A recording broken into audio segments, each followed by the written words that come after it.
But it does get to the concern that I know that Peter Goals, former NTSB investigator, and others have raised, that when you have people running around this site with other agendas, they can contaminate the site in a way that makes it very difficult to have a proper investigation. Well, let me bring Peter Goals in. You've done a lot of these kind of plane disaster investigations. It looks like a horrible situation there. Yeah.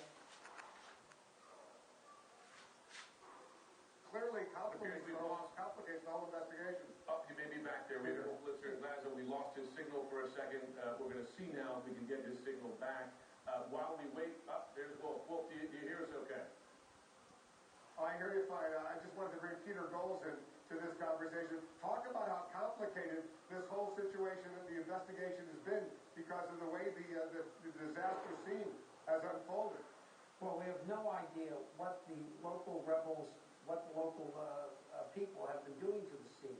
I mean, from a investigative standpoint, I mean, you want to lay that scene out, you want to set up grids, you want to identify where each and every body landed, you want to mark it, then you want to remove the human remains, the victims, as soon as humanly possible. What's going on there is an outrage. It is an insult.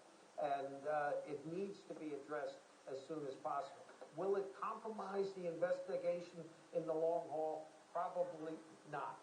A missile leaves distinct marks on the skin of the fuselage. When the fragmentation penetrates the fuselage, it leaves microscopic remnants in the holes. They can't take all of those. This tragedy will be solved. Richard Kresh, you spoke with a Ukrainian cabinet minister about those so-called black boxes, and you got new information. Tell us what you learned. Yes, the minister, I asked him straight out about rumors that the black boxes had been located by separatists and sent to Russia. He said that wasn't the case. The Ukrainian foreign minister had told him that the black boxes, and he was very careful with his words, the black boxes are still on Ukrainian soil. Now, when pushed, he then went on to say they were not in the hands, or he wasn't sure whether they were in the hands of the officials. So I pushed him a bit harder. You know, are you saying that you've got them and you know where they are? Wouldn't go that far. But it does seem tonight as though the whereabouts of the black boxes are a little bit clearer than they were earlier in the day.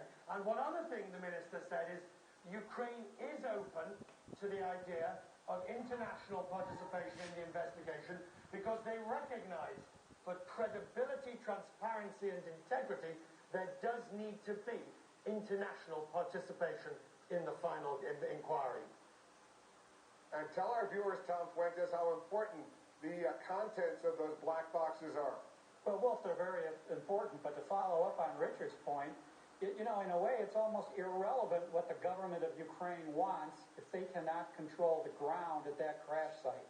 So they can sit here and say they want international investigators and transparencies, but somebody needs to put the yellow tape around that 10-mile crash site, keep people out of it that have no business being in it, preserve the evidence, and first and foremost, take care of those bodies that are decomposing in an open field. I think it's an outrage that none of that's been done, much less the pontification of various outside governments who aren't controlling the ground there.